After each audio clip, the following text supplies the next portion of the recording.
My name's Angelo, and welcome to We Want Picks. We break down full fight cards every single week. We give you our picks, our bets, and our fantasy plays. Make sure you like and subscribe so you don't miss any of our content. And this is brought to you by Earn You. Earn You is the world's first sports and esports prediction game, allowing you to earn crypto risk-free. Check it out now at earnu.com. And ODDSJAM. ODDSJAM has the fastest real-time data integrations to spot discrepancies between different sportsbooks and helping users place risk-free bets. Check them out at oddsjam.com. Next up, at UFC Vegas 51, we have the co-main event of the evening, and this might be one of the weirdest co-main events we've had in a very long time. I actually thought that it was like the contender series finale or something, because I was like, why is this the co-main and these two contenders? I thought maybe it was like to determine the winner of the show or something. I didn't know what the hell was going on. So I agree, it's very weird. Yeah, it's an odd, listen, it actually should be a really fun fight. They're two really solid prospects, but I don't know why it's the co-main event, and I don't know why they matched them up together either. These are two really good prospects. Why would you ruin one of their UFC trajectories this early on? But we have Caio Borralh taking on Gadzhi Omargadzhiev. And Caio Borralh, 10-1 overall. He's 5-0 in his last five, coming off his second win on the Contender Series. He didn't get signed the first time. They made him fight a second time, and then he finally got signed. And then Gadzhi, whose last name I'm not going to pronounce, is 13-0 overall, 5-0 in his last five, coming off a stoppage win on the Contender Series. And Caio Borralh, he's a slick grappler with slick submissions and very well-timed takedowns. He has a long stance and very loose feet when he explodes into double legs for takedowns. When he hits the ground, it's clear that he's an accomplished grappler with how he moves, how he controls on tops, how he ties up your legs with his legs. And he has belts in both judo and jiu-jitsu, and he uses all of those techniques in his fights. He has an awesome head kick combo on Contender Series that led to a stoppage, but outside of that fight, his striking could use some work. So don't go by that fight and assume he's just this wild knockout artist. Gadzhi, last name I'm not going to pronounce, is a well-rounded guy, but predominantly a wrestler. On his feet, he's an okay boxer, but he does have very real power. He'll plot forward and string together combinations before looking for a takedown. He'll snatch up singles or doubles, and he has no issues picking them both up in the air. What I love about his wrestling style is that as soon as he hits the mat, he's immediately transitioning to the next position, and he starts just pounding away. He has great submissions, but he's mostly looking to ground and pound, and he has plenty of cardio despite most of his fights being stoppages. And it's a battle of the middleweight prospects. Both these guys look to have bright futures, and I'm very surprised the UFC's matching them up this early in their careers. The middleweight division has actually turned out to be one of the more tough divisions in the UFC, and whoever the winner is here is probably going to complicate that picture. Right now, the odds have Gadzhi as a slight favorite, and I agree with that. I think Caio's the better athlete and definitely the better grappler, but Gadzhi has more power, better wrestling, better cardio, and he can really keep a wrestling pace. So I like Gadzhi to push forward, get takedowns, and avoid the submissions for a decision win. What do you think, Jakey boy?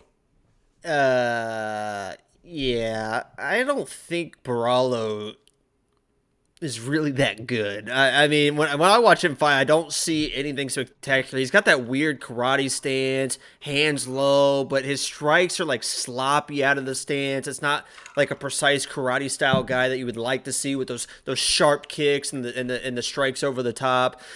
And there was one point in that Contender Series fight where he was trying to use his footwork to get out of a situation, but he couldn't. And the guy just like turned his back and ran away from his opponent. He didn't get hit. It wasn't like he was hurt. He was trying to he just like messed up his footwork and literally just turned around and just started running with his head ducked. I'm like, what the hell is this guy doing? I have never seen anything like that from a top level guy. I think this is simply Gadzhi is a much better fighter.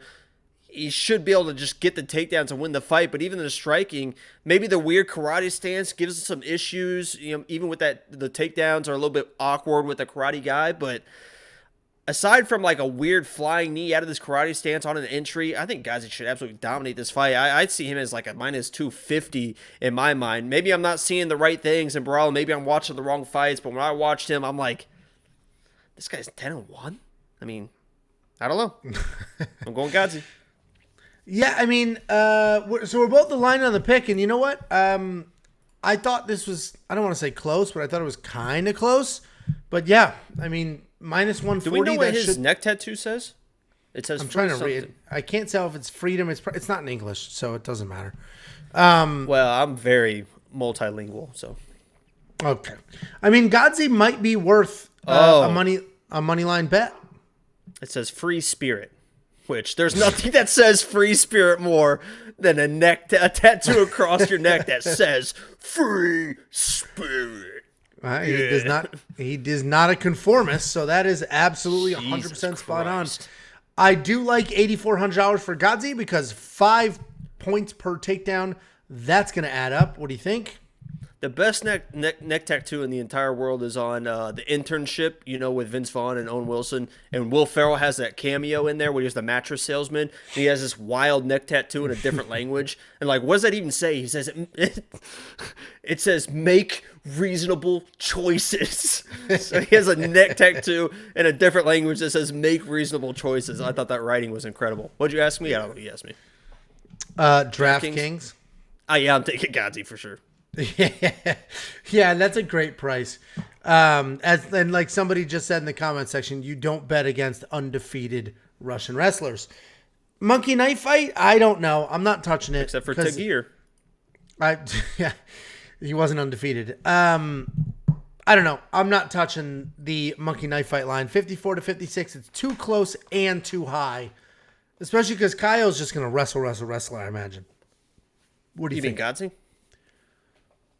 Sorry, Caio's going to grapple.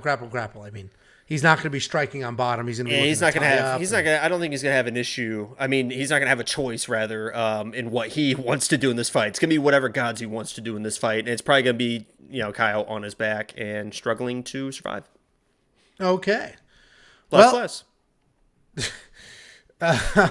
This is a really funny comment, Fernando. I'll pin it. I'm so broke. If someone tried to rob me, they would only be practicing. That's pretty funny. I saw I just joined TikTok, and I saw a funny TikTok of a girl sitting on the couch, and a guy starts coming through the window. She's like, "What are you doing?" He's like, "I'm looking for money." She goes, "I'll help you look for it." I don't get it. He's looking for money, and she's the owner of the house. Yeah, Jesus she needs Christ. him to find it. Yeah, I got it. Of all the TikToks in all the world, that's the one you reference on live TV. I think it was like one of the first ones I saw. If you want it doesn't 50 free bucks, WeWantPicks.com/bets. Sign up, make a deposit. Let us know after you do. We send you $50. WeWantPicks.com/bets.